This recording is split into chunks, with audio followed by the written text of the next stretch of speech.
और यूपी के लिए बीजेपी ने उम्मीदवारों की एक और लिस्ट जारी कर दी है। बीजेपी की इस लिस्ट में 17 उम्मीदवारों के नाम हैं। इस लिस्ट के जारी होने के बाद कई दिग्गजों को झटका भी लगा है। बीजेपी ने योगी सरकार में कानून मंत्री ब्रजेश पाठक को लखनऊ कैंट से मैदान में उतारा है, जबकि इस सीट से अपर्णा यादव और रीता बहुगुणा जोशी के बेटे को टिकट मिलने की चर्चा थी। ब्रजेश पाठक फिलहाल लखनऊ सेंट्रल से विधायक हैं। उधर सबसे चौंकाने वाला नाम है राजेश्वर सिंह का। राजेश्वर सिंह ईडी के पूर्व ऑफिसर हैं और सरोजिनी नगर से योगी सरकार में मंत्री स्वाति सिंह का टिकट काटकर राजेश्वर सिंह को वहां से उतारा गया है। इसके अलावा बख्शी का तालाब सीट से मौजूदा विधायक अविनाश त्रिवेदी और कैंट सीट से मौजूदा विधायक सुरेश तिवारी का भी टिकट कटा है और साथ ही भगवंत नगर से विधानसभा अध्यक्ष हृदय नारायण दीक्षित का भी टिकट काटा गया है। हृदय नारायण दीक्षित के बेटे को भी टिकट नहीं मिला है।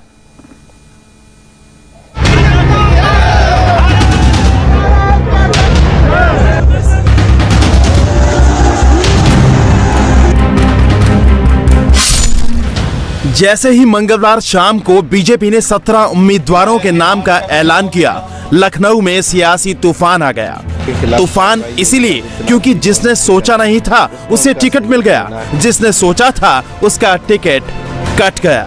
कुल मिलाकर कह सकते हैं कि बीजेपी ने कल कई नेताओं को सरप्राइज दे दिया। अब यह तय है कि पार्टी में नाराजगी नजर आएगी। लखनऊ की सरोजनी नगर सीट से विधायक और योगी सरकार में मंत्री स्वाति सिंह का टिकट काट दिया गया है। स्वाति सिंह के साथ उनके पति दयाशंकर भी दावेदारी कर रहे थे। पति पत्नी की इसी लड़ाई का फायदा राजेश्वर सिंह उठा गए। राजेश्वर सिंह की पहचान यह है कि वो ईडी के पूर्व डायरेक्टर हैं और उनकी पत्नी लखनऊ की आईजी हैं। पार्टी ने टिकट डिक्लेयर किया, पार्टी का बहुत बहुत आभार, बहुत बहुत धन्यवाद और बहुत अच्छा लग रहा है। पार्टी की विचारधारा को हमें आगे लेके जाना है।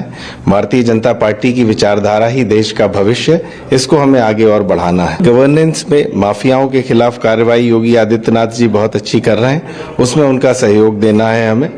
और संप्रदायवाद जो बढ़ रहा है उसको हमें कंट्रोल करना है। भारतीय जनता पार्टी बहुत बड़ी पार्टी है और योग्यता के आधार पर यहाँ सब कार्य होते हैं। भारतीय जनता पार्टी पिछली बार से ज्यादा सीट पाएगी और ज्यादा मजबूत सरकार बनाएगी। स्वाति सिंह बीजेपी में सिर्फ नेता नहीं है, वो महिला कल्याण बाल विकास राज्य मंत्री भी थी।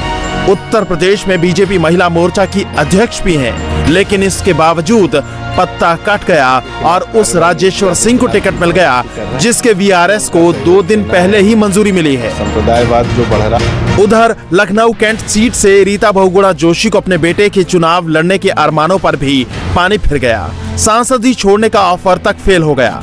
लखनऊ की सबसे हॉट सीट कैंट विधानसभा सीट कैबिनेट मंत्री ब्रजेश पाठक को मिल गई। ब्रजेश पाठक लखनऊ सेंट्रल विधानसभा से विधायक हैं, लेकिन पार्टी ने उन्हें लखनऊ जोन की सबसे सेफ सीट दी है। लखनऊ की 9 सीटों में से 8 सीटों पर बीजेपी का कब्जा है और 2022 के चुनाव में इन पर अपने सियासी वर्चस्व को बचाए रखने की चुनौती है। ऐसा माना जा रहा था कि बड़ा उलटफेर होगा।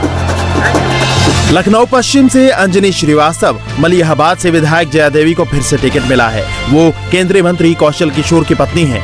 वहीं लखनऊ उत्तर से नीरज बोरा और लखनऊ मध्य से रजनीश गुप्ता पर बीजेपी ने भरोसा जताया है। अब सबने अपने अपने उम्मीदवारों का ऐलान कर दिया है। लखनऊ की लड़ाई और दिलचस्प हो गई है। सियासी पारा भी बढ़ता जा रहा है। बीजेपी हो या समाजवादी पार्टी या फिर बहुजन समाज पार्टी, सबने अपने पत्ते खोलने शुरू कर दिए हैं। कल कांग्रेस ने भी बड़ा ऐलान किया। अखिलेश के सामने कांग्रेस उम्मीदवार नहीं उतारेगी, मतलब इस बार भी गांधी और मुलायम परिवार की चुनावी यारी बनी रहेगी। दरअसल समाजवादी पार्टी अमेठी और रायबरेली से अपने उम्मीदवार खड़े नहीं करती है। रायबरेली लोकसभा सीट पर समाजवादी पार्टी 2009 से ही सोनिया के खिलाफ उम्मीदवार नहीं देती है। 2004 से राहुल गांधी के खिलाफ अमेठी में समाजवादी पार्टी ने कभी उम्मीदवार नहीं दिया। 2009 से 2019 के लोकसभा चुनावों तक कांग्रेस मुलायम सिंह के खिलाफ मैनपुरी से कोई उम्मीदवार नहीं उतारती थी। कांग्रेस ने अखिलेश के खिलाफ 2009 में कन्नौज सीट पर और 2019 में आजमगढ़ में कोई उम्मीदवार नहीं उतारा था। ये इतिहास कहता है कि जब राजनीति में जहां एक सीट के लिए पार्टियां अपना हर दाव चल रही हैं, वहीं सालों से मुलायम और गांधी परिवार यूपी में अपनी राजनीतिक दोस्ती निभाता चला आ रहा है। कांग्रेस ने उम्मीदवार के नाम का ऐलान तो किया था, लेकिन मंगलवार को आखिरी दिन भी कांग्रेस की ओर से किसी ने पर्चा नहीं भरा। लेकिन बीजेपी को लगता है कि इस याराने का भी कोई फायदा नहीं होने वाला। करहल सीट से बीजेपी के उम्मीदवार केंद्रीय मंत्री एसपी सिंह बघेल कहते हैं, ये मीडिया में फैलाई अफवाह है कि करहल अखिलेश का गढ़ है। यादव बाहुल इलाके में अखिलेश के सामने बहुत बड़ा चैलेंज। ये यादव बाहुल नहीं है, ये मोदी के प्रशंसकों का बाहुल इलाका है, योगी के प्रशंसकों का बाहुल इलाका है, ये गरीबों का इलाका है, शोषितों का इलाका है, पीड़ितों का इलाका है, वंचितों का इलाका है, पिटे हुओं का इलाका है, लुटे हुओं का इलाका है, दबाए हुए लोगों का इलाका है, और ये सब लोग इकट्ठे होकर के चुनाव को जीतेंगे। इसके अलावा उत्तर प्रदेश में एक और नई सियासी जंग इस बार नजर आने वाली है। 20 साल बाद समाजवादी पार्टी ने राजा भैया के सामने अपना उम्मीदवार उतार दिया है। अब इस ऐलान के साथ प्रतापगढ़ जिले का राजनीतिक तापमान बढ़ गया है, क्योंकि राजा भैया दशकों से बिना किसी पार्टी के यहाँ चुनाव जीतते भी हैं और अपने समर्थन से दूसरों को जिताते भी हैं। मुलायम सरकार में मंत्री भी रह चुके हैं, लेकिन जब उनसे पूछा गया कि मुलायम और अखिलेश में क्या फर्क है, तो उनका जवाब सुनिए। नेताजी में और अखिलेश जी में बहुत अंतर है, जमीन आसमान का अंतर है। और हम ही नहीं, इसको उनके पार्टी के लोग भी कहते हैं, जमीन आसमान का अंतर है। तो नेताजी हैं। ठीक है सर, अब आप जाना चाहते हैं? एक है ना कि वो अभिषेक बच्चन कभी अमिताभ बच्चन नहीं बन सकते हैं। क्या तरह तरह के सियासी रंग देखने को मिल रहे हैं उत्तर प्रदेश में। नए दोस्त बन रहे हैं, नए दुश्मन बन रहे हैं, कुछ समीकरण बन रहे हैं, कुछ बिगड़ रहे हैं। अब सारे मुद्दे साफ हैं। जनता के हाथ में सबके वादों की किताब है।